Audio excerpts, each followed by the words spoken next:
Welcome to Module 5 of this video series on advanced Python concepts. We will cover 8 essential topics, starting with list comprehensions and moving through generators, decorators, iterators, context managers, type hints, async programming, and data classes. We recommend coding along with every example. Here is the roadmap for this module. We have 8 lessons designed to give you the toolkit of a professional developer.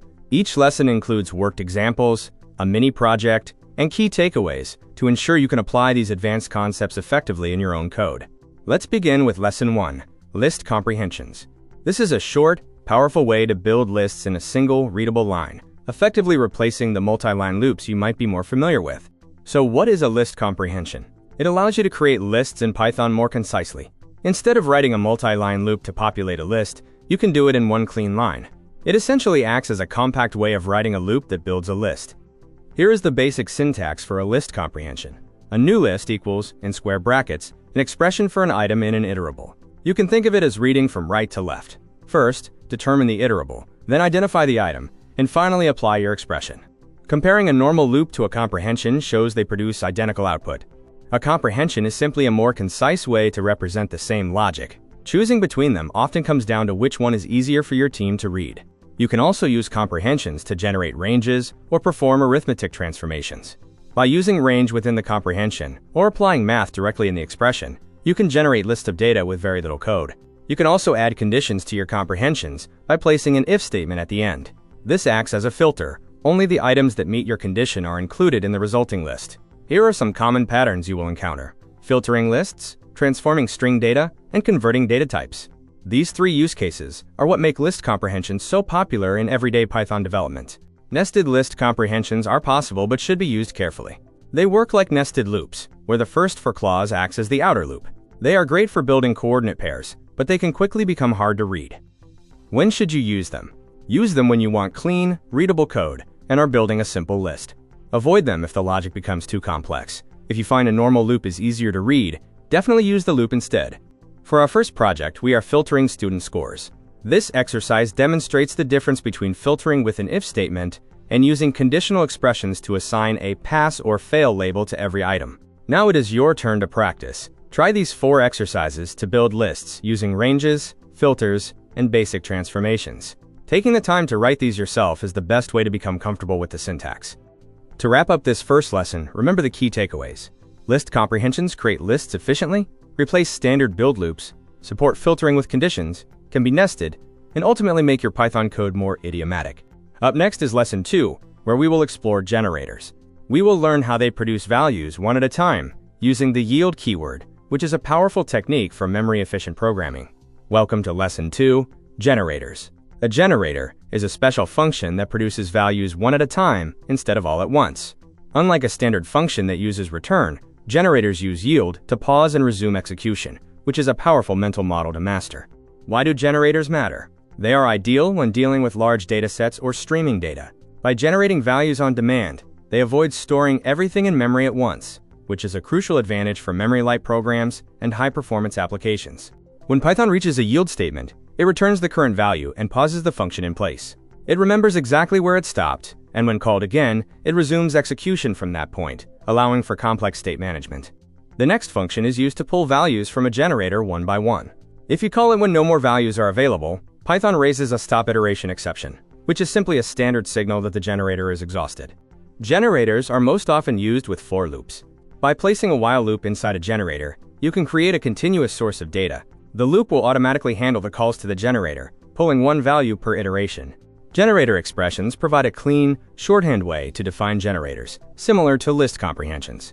The key difference is the use of parentheses instead of brackets. This simple swap results in lazy evaluation, making your code significantly more memory efficient for large tasks. Consider a log file reader. An eager approach would load the entire file into memory at once, which can crash your system. Using a generator to read one line at a time keeps memory usage flat, regardless of how large the file becomes. For our generator project, we will build an order ID generator. By using an infinite while loop with yield, we can create a system that hands out unique, sequential IDs only when they are requested, which is perfect for real-world order management. To summarize this lesson, remember the core benefits of generators. They use the yield keyword to produce values on demand, they are highly memory efficient for large datasets, and they work seamlessly with for loops and pipelines for streaming data. We are now moving on to Lesson 3, Decorators. A decorator is a powerful way to wrap a function to add extra behavior, like logging, timing, or authentication, without needing to change the function's actual code. So what exactly is a decorator? It is a function that takes another function, adds behavior, and returns a new, enhanced version. They are widely used in professional Python frameworks like Flask and FastAPI to manage cross-cutting concerns. To understand decorators, remember that functions in Python are first-class objects. You can assign them to variables, nest them inside other functions, and even return them. These three abilities are the foundational building blocks of all decorator patterns. Here is your first decorator. We define an outer function that contains a nested wrapper function. The wrapper adds printing statements before and after calling the original function. It is a simple but effective way to control execution flow. While you can manually reassign functions, the @ symbol is the standard way to apply decorators. This syntax is just shorthand for wrapping your function, making your code significantly cleaner and easier for other developers to read. Finally, real-world functions usually take arguments. By using tom or args and *bay wargs in your wrapper, you can ensure your decorators are flexible enough to handle any function signature, allowing you to build universal tools for your applications. In this lesson, we explore real-world decorator applications like logging every function call to track activity, or measuring execution time to identify bottlenecks. Both patterns are drop-in solutions. Just add one line of code to gain this behavior across your entire application. Stacking decorators can be confusing, but remember, they apply bottom-up. The decorator closest to your function wraps it first, and the outermost one executes its pre-processing code first. Think of them as layers of an onion wrapping your core function. Decorators matter because they make code cleaner, highly reusable, and more modular. You have likely already seen this in web frameworks like Flask, where the @route decorator maps URLs to your functions. Understanding this pattern demystifies how those frameworks operate. For our next project, we will build an access logger.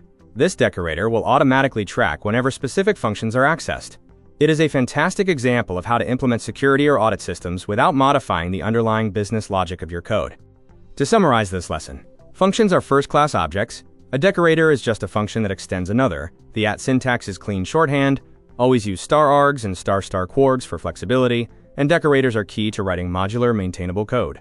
Now let us move to Lesson 4, Iterators. These are the fundamental objects that power every for loop in Python, designed to produce values one at a time on demand, rather than loading an entire dataset into memory at once. Lesson 5, Context Managers. Set up and clean up resources automatically with the with block, no forgotten files or leaks. Frame the problem first. Resources like files must be closed, and forgetting leaks memory or locks data. A context manager makes closing the language's job, not the programmer's. The with block is the everyday face of this feature. Run the risky version with an injected error to show the file staying open. This is the motivating pain. Manual cleanup is easy to forget and impossible to guarantee once exceptions enter the picture. Introduce the protocol. 2 dunder methods. __enter ___ returns the object bound after as. __exit ___ receives exception details and does cleanup. The timer example is memorable because the cleanup is stop the clock and report. Show the generator-based form as a lighter alternative. Draw the parallel to Lesson 2. Yield pauses the function, handing control to the with body, then resumes for cleanup. Great when a full class feels heavy. Walk through the lifecycle. Construction stores the name, __enter ___ opens and returns the handle. The body writes, __exit ___ closes. Have students add a timestamp to each line as an extension, reinforcing that the manager centralizes setup and teardown. Recap. The single most important idea, cleanup, is guaranteed. Ask students where else in their own code they open something that must be closed. That is where a context manager belongs. Lesson 6, Type Hints. Annotate what types your variables and functions expect, clearer code, and earlier bug detection. Stress the word optional. Python will not stop you passing the wrong type. Hints are for humans and tools like MyPy and the editor. They pay off most as code and teams grow. 2 shapes to memorize. Colon before the type for variables and parameters, arrow before the return type for functions. Write a few signatures together and read them aloud as English sentences. Collections need their element types to be useful. Optional is the standout. It documents that none is a legitimate value, forcing callers to handle the empty case. Mention the newer str, none-union syntax. Point out that the signatures alone tell the whole story. What goes in, what comes out. To none marks a function used for its side effect. Have students break a type deliberately and watch the editor flag it. Recap. Reassure beginners that hints are additive. You can start with none and add them where they clarify. The payoff scales with project size and team size. Lesson 7. Async programming. Run many waiting tasks concurrently with async and await without freezing your program. The mental model. A blocking program is one worker doing tasks strictly in turn. Async is one worker who starts each slow task and juggles them while they wait. It does not make CPU work faster. It removes idle waiting. Define the 3 keywords precisely. Async def creates a core routine that does nothing until awaited or run. Await is the pause point. Async.added run is the entry door. Async sick io.sleep stands in for any real slow I/O. Gather is the payoff of the lesson. 3-second downloads finish in about 3 seconds because their waits overlap. Contrast explicitly with calling them one after another with separate awaits, which would take 9. The dividing line is I/O bound versus CPU bound. Async removes waiting, so it helps I/O for CPU heavy work you want multiprocessing instead. For a tiny script, async just adds complexity. This project scales the gather idea to a list of any length using generator unpacking. Ask students to add more sites and watch the total time stay roughly constant. The concurrency payoff made visible. Close the lesson with the 3 classic traps and the 3 keepers. The missing await bug is the most common and the most confusing because nothing errors. The code just silently does nothing. Lesson 8. Data classes. A decorator that turns a class into a tidy data container. No boilerplate constructor. Motivate with the pain. Writing __init___ that just copies arguments to attributes. Then __repr___. Then __EQ___. The same rote code for every data holding class. At data class generates all of it from the field list. 2 additions. Default values with the same no default before a default rule as functions. And ordinary methods. A data class is still a normal class. You can give it behavior, not just data. Frozen equals true turns the data class into a read-only value type, ideal for coordinates, money, or config. Highlight the generated __EQ__. Plain classes compare by identity, so this field-by-field equality is a real convenience.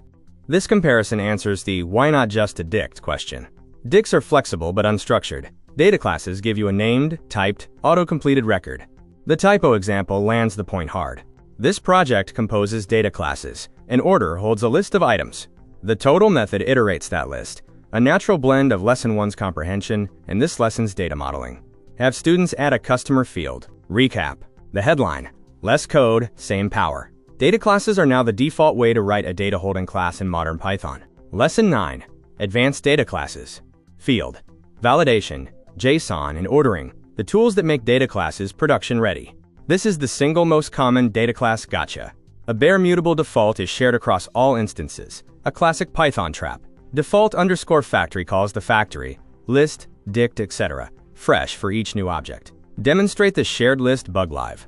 __post_init___ is the hook for logic. The auto-generated __init___ can't express. Validation is the headline use. Reject a negative balance the moment the object is built. It can also compute derived fields from the raw inputs. This closes the loop with real-world use. Data classes need to become JSON to be saved or sent. ASDict recursively converts nested data classes too. Mention that JSON.dumps handles the dict from there. Order equals true unlocks sorting. The subtlety worth stressing. Comparison uses fields in declaration order, so field order becomes sort priority. Put score first, to rank players by score. A one-screen reference for the advanced options. Encourage students to bookmark this slide. It is the menu they will reach for when a plain data class needs a little more power. The capstone for the data class lessons. It combines every advanced feature on one screen. Ask students to add ASDict-based JSON export and a second validation rule, turning this into a small but genuinely production-grade model. Final lesson recap. The arc across lessons 8 and 9. Start with add data class to remove boilerplate, then layer in factories, validation, serialization, and ordering as real projects demand them. Set the homework clearly. Choose one project, implement the 2-method iterator contract, and demonstrate it with a for loop. Encourage adding the stretch features from the task queue project, status, priority, and messages. Close on encouragement. The fastest way to internalize these 8 concepts is deliberate practice. Retype each example, modify it, and predict the output before running. Point students to the homework as their next step. An iterator is simply an object that allows you to loop through data step by step. While any object you can loop over is an iterable, the iterator is the specific object that actually performs the work of retrieving the next value. Have you ever wondered how a for loop actually works? Under the hood, it calls iter to get an iterator, then repeatedly calls next until a stop iteration exception is raised. A for loop is just convenient syntax for this underlying machinery.